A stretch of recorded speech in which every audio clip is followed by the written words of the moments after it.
Senadora Risa Ontiveros ang mga alegasyon ng human trafficking, sexual abuse at child abuse sa loob ng Kingdom of Jesus Christ at sa pastor nitong si Apollo Kibuloy. May pinakita pa ang senadora na video testimony ng ilan daw dating miyembro na magpapatunay sa mga bintang. Nasa frontline na balitang yan si Mayan Los Baños. Kaya nabuo yung loob ko na iharap. Sa isang press conference kaninang umaga, ipinresenta ni Senadora Risa Ontiveros ang video testimony ng dalawang dating miyembro na nakaranas ng pang-aabuso mula sa grupong Kingdom of Jesus Christ. Yan, eto na po tayo, ha? Nakakainis po talaga sobra.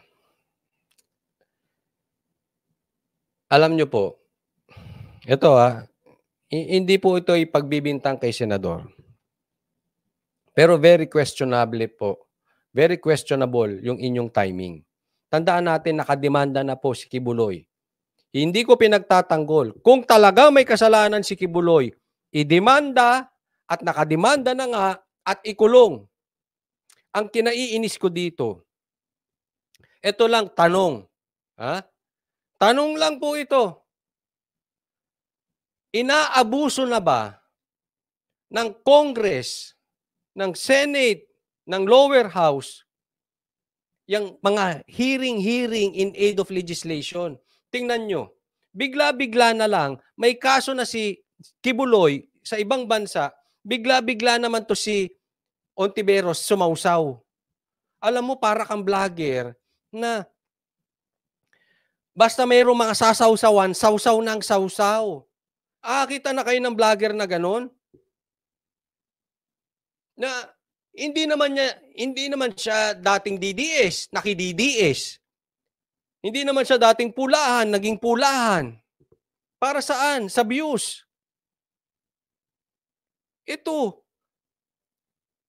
Bakit nyo gustong ipatawag si Kibuloy?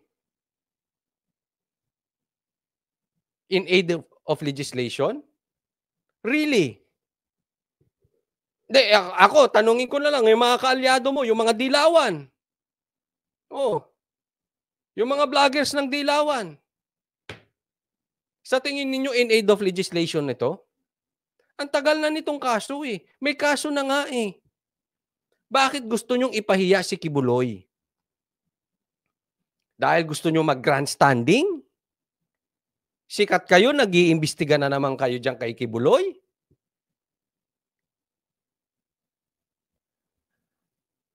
Bigla-bigla. Alam niyo kung bakit? Nakikiuso. Ano ba uso ngayon? Natabunan na nga si Boying eh. Real talk po. 'Di ba? Araw-araw dati si Boying sikat. Talagang hindi niya tatantanan. Yang press con. Ngayon, sinong sikat ngayon? Nasawsawan.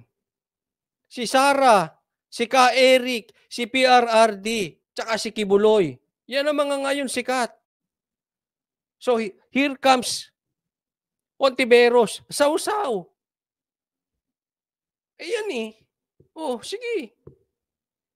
Alam mo, kawawa dito yung mga... Ulitin ko, hindi ito sa pagtatanggol kay Kibuloy. Kaya lang kasi, pagka gusto kang ipahiya, ano mangyayari dyan? Trial by publicity yan, mga brad. Kahihiyan lang ni Kibuloy ang mangyayari dyan. Makakapag-desisyon ba sila kung may kasalanan si Kibuloy o hindi? Wala silang kapangyarihan na ganun. Mapapahiya lang sa taong bayan, kaya nakakatakot nangyayari. Baka mamaya mangyari sa atin yan. Bigla kang gustong paimbestigahan. Bakit ba ayaw nyo nalang idemanda? Bakit gusto nyo bang pasok ng pasok? Pumasok ang Congress. Eto naman ang Senado, pasok. Pasok din naman siya. Ay, sali ko dyan. Parang ganyan si Ontiveros. Ay, sali ako dyan. May kayo-kayo lang yan? Sali ko. Epal din ako. Ang bihira nangyayari sa bansa natin, no? Si Arlene Stone, 15 anyos nang mapasok sa religious group at bilang bahagi ng kanilang pananampalataya ay kaakibat daw nito ang pagseserbisyo. Kaya mula Davao, dinala siya patungong Maynila para magbenta ng puto at kutsinta. Bukod sa paglalako, sa pilitan din silang pinagpalimos at para raw marami ang magbigay. Kung totoo to, hindi ako pabor na ang pastor ay hinahayaan ng kanilang flock na mamalimos. Actually, hindi nga ako na pabor doon sa nagbibigay na hihingan mo yung ano. But anyway, it's not for me to decide kung talagang ginagawa to ni Pastor Kibuloy o hindi. Meron naman tamang forum eh. May korte naman tayo. Ang hilig ng ano, in aid of legislation, may gali. Kailangan pa raw nilang manin lang ng mga tao. Kaya po kami pinapapanggap na bilang estudyante at mga pipi at bingi para kami po ay makakuha ng mga simpatiya sa mga tao at malaki po ang aming remittance. At oras na hindi niya maabot ang itinakdang kota, Ako po ay nakaranas mismo ng pamamalo galing kay Kibuloy. It was 60 slashes po at ako din po ay nakaranas na babatukan ni Kibuloy. Ano purpose nito? Biglang binuksan. I mean, sige, I'll go straight. Paano kung pagkatapos nito, bago na senador, bigla-bigla buksan na naman yung video ni De Lima? Type nyo. Totoo man yun or hindi, dapat yun sa korte na. Nagigets nyo ba yung point ko? Parang ang purpose dito ipahiya eh.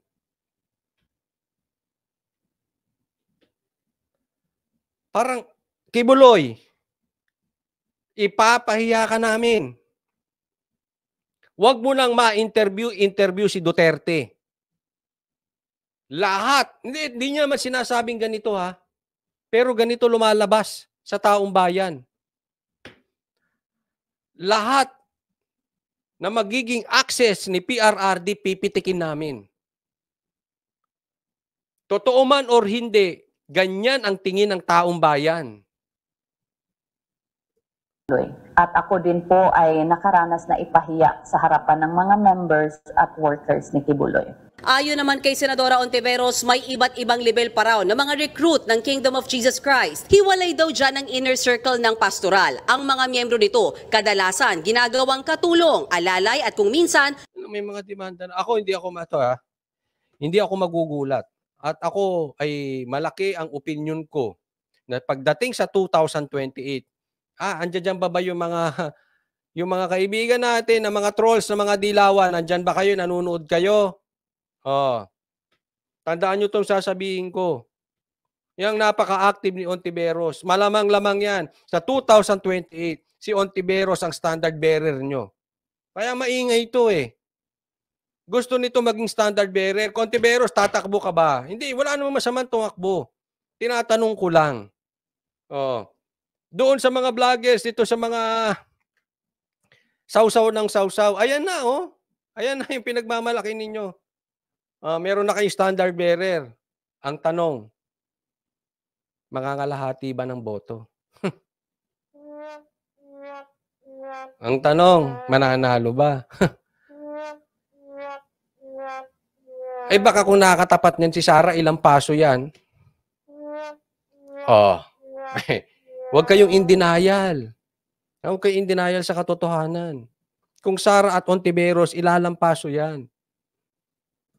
tagapaligo pa ng pastor. Bilang pastoral po, ako po ay nagmamasahe ni Kibuloy at sa kanyang mga spiritual wives. Ang mga Tony Bescacer, maraming salamat po sa stars. Thank you, Tony Bescacer. pinakamalapit namang pastoral, ang toka umano ay mga sexual na gawain para kay Kibuloy. So, yan yung mayroong innermost circle pa na tinatawag. At sila daw ay inoobligang magkaroon ng sexual relations kay Kibuloy. Bukod po doon, meron kaming at least isa pang victim survivor, menor de edad, na nagbigay ng testimony. Takbo ka po sa 2028 . Mga dilaw, ito na ang kandidato nyo, standard bearer nyo. Niya sa amin na pati siya pinarender ng sexual services kay Quiboloy. Una kasi, pinipilusit niya lahat. Sinasabi Si alias Jackson, 1999 pa raw nang ma-recruit sa Kingdom of Jesus Christ kasama ang ibang teenager, gaya ni Arlene. Pinilit din daw silang manlimos.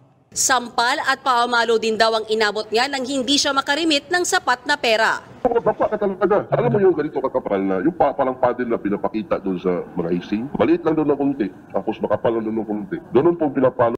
Sa akin lang, ito sana mga kanilang... kasi,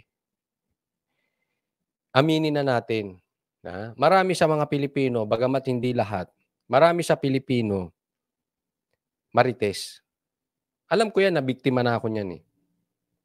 At malamang iba sa inyo nabiktima na ng marites.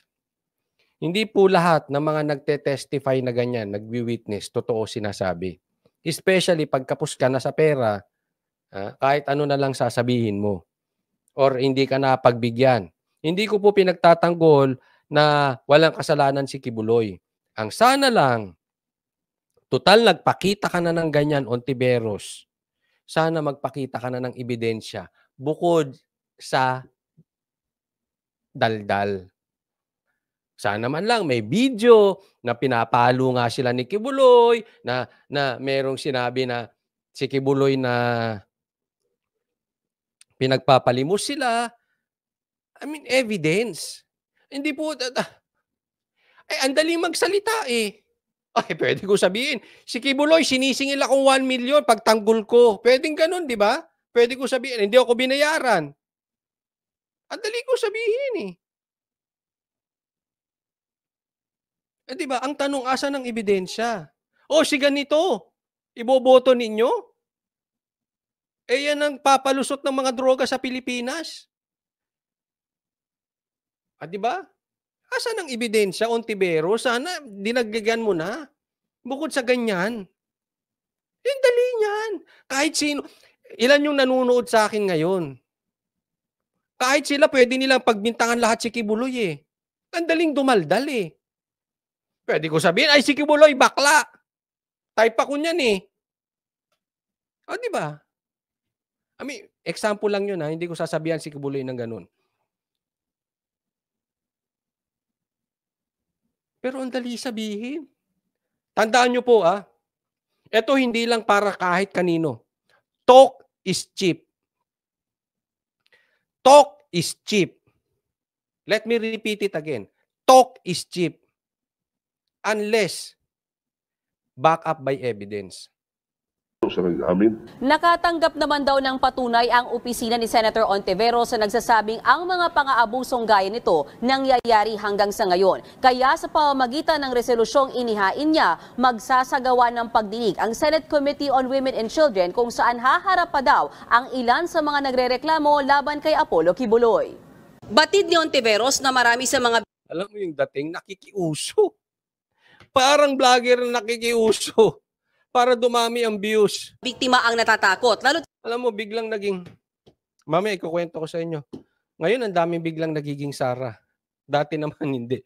Ay, nako. Sige, mamaya. Sinasabi na may kapit sa gobyerno si Kibuloy. Kung si Senyor Aguila naaresto dahil sa tindi ng mga testimonya at ebidensya ng child abuse at human suffering, human trafficking, naniniwala akong hindi malayong mangyari rin yan kay Kibuloy. Hindi.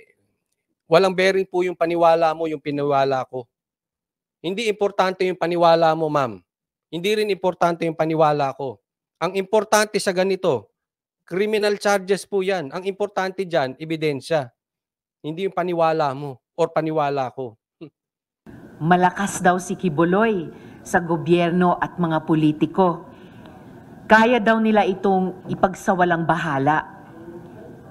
Hindi ako naniniwala dyan. Nakatakdang sumulat si Ontiveros sa Department of Justice para hilingin na maglabas ng lookout bulletin order para maharang sa pag-alis ng bansa ang pastor. Hindi masama kung makipag-ugnayan ng DOJ at NBI sa counterpart nila sa US para masigurong hindi makatakas sa kamay ng batas o ng hustisya. Hey, ma'am, sino may sabi ang tatakas si Kibuloy? Hindi, sino? Kasi magkakaroon daw na Parang hold order at kakalampagin ng DOJ. O, pasok, Remulla. Sino man sabing tatakas siya? Ano ba itong nangyayari sa atin? Ang daming atang pumapasok sa isip ng mga politiko ngayon. Ay, yan ba dahil palapit ng Pasko na sobrahan ba kayo sa kakainom ng Coke? Hindi, kasi pag Pasko, di ba? Masarap ang Coke. Tsaka pulburon. Di ba? Coke, pulburon, tapos hamon. Nagsimula na ba kayo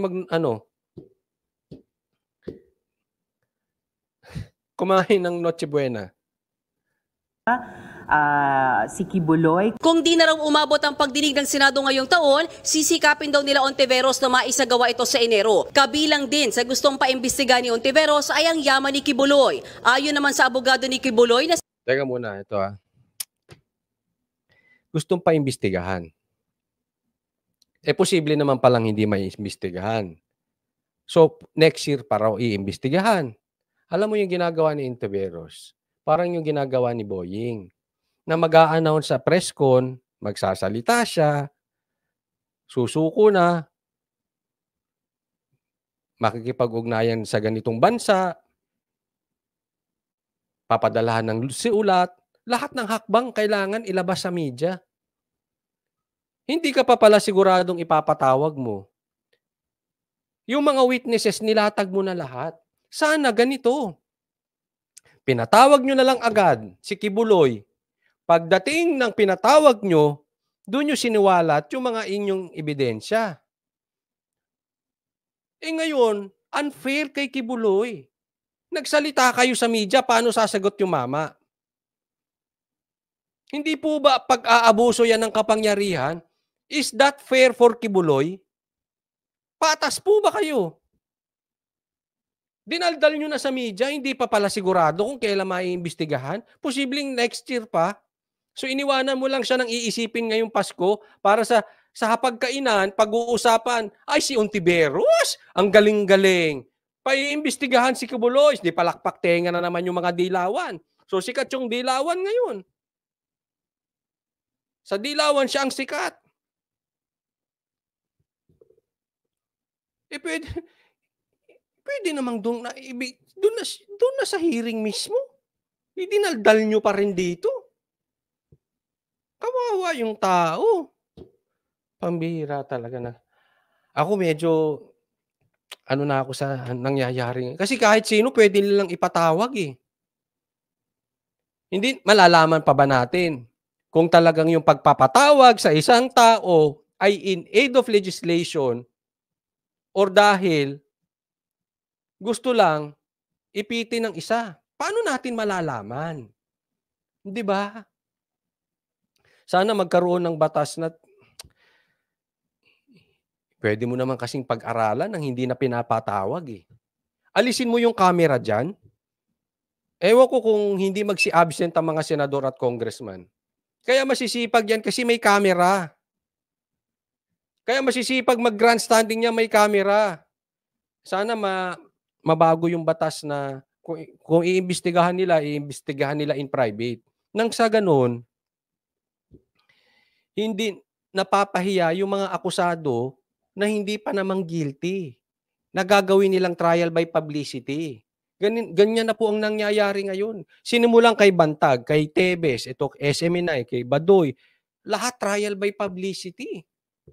Si Attorney Ferdinand Topacio, panlilin lang at panggigipit lang sa pastor ang mga aligasyon laban kay Kibuloy. Ito ay bahagi ng pattern ng panggigipit, ng haharas sa SMNI at sa mga kawani nito sa Kingdom of Jesus Christ at kay Pastor Kibuloy. Nag-umpisa po yan doon sa pananakot na babawiin ng prangkisa ng SMNI, yung pagkakontep at pagkakulong kina Yusek Badoy at saka kay Ka Eric Celis. Kinwestiyon din ni Topacio ang kredibilidad ni Ontiveros, lalo't may aligasyon daw sa senador noong 2017 hearing sa pinatay na si Kian de los Santos na kinuha lang daw mga testigo. Hindi naman masabi ni Topacio kung dadalo o hindi si Kibuloy sa pagdinig ng Senado at tila ba selective daw o pinipili lang ang concern sa kababaihan ni Ontiveros. Sa tanong naman tungkol sa mga aligasyon laban kay Kibuloy, It's not for me to confirm or deny. Kasi yan po is a matter for the courts to decide. And right now, Hamon naman ito, Pasio, kay Ontiveros. meron na po yung kaso sa Amerika, hindi pa nga po nalilitis eh. Pagkatapos, yung sasabihin ni Senator Riz Ontiveros sa kanyang privilege speech, para bang na-convict na. Yan nakakasakit doon, no? Parang na-convict na. Privilege speech. Hindi mo pwedeng idemanda si Ontiveros dyan. Privilege speech na yan sa Senate. O paano na yan? Kung tingin mo matibay ang iyong mga testigo, makatotohanan ng sinasabi nila, bakit hindi mo dalhin sa hukuman kung saan patas ang laban, may due process? Yan. Eto, agree ako kay Atty. Topacio. Pakiusap sa lower house, sa mga kongresista, sa mga senador. Kung meron kayong hindi nagustuhan at sa tingin ninyo may kasalanan, dalhin ninyo sa korte kung saan patas ang laban. May due process. Kasi diyan sa Senate o sa Congress, pag sumagot ka, babarahin ka. Pwede ka bang sumagot? Pag hindi nila nagustuhan ng sagot mo, babarahin ka. Ang lalakas pa naman magbara. Hindi patas ang laban eh. Sila na ang abogado, sila pa ang judge, sila pa ang pulis, sila pa ang magpapakulong sa'yo. Anong laban mo doon? Sila lahat. Sa korte, merong nagja-judge at pwede kang magsalita. Ulitin ko, yun ang importante. Kung hindi nyo naiintindihan dyan sa Senado o sa Congress, pwedeng magsalita nang hindi binabara, nang hindi tinataasan ng boses, na pwedeng magpresenta ng ebidensya. Pwedeng magpresenta ng ebidensya. Si Ka Eric ba binigyan nyo ng chance ipresenta yung ebidensya? Kaya ako na ano na talaga dyan sa in aid of legislation. Hopefully, ipagbawal na yung camera dyan. Para tigil-tigilan na yan. Hindi ko po kayo nilalahat. Pero kung meron mang nag-grandstanding dyan, tigil-tigilan na yung grandstanding. Tanggalan na yan. May korte tayo eh. Ang dami niyong gustong imbestigahan.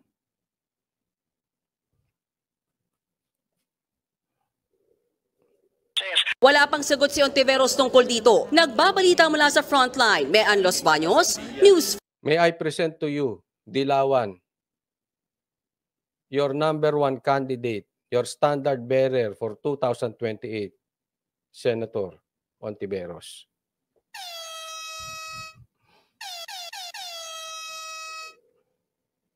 Proud kayo, mga Dilawan? Hindi, tanong ko lang. Kung proud kayo, di so be it. Good luck. And hopefully, umabot sa kalahati ang boto.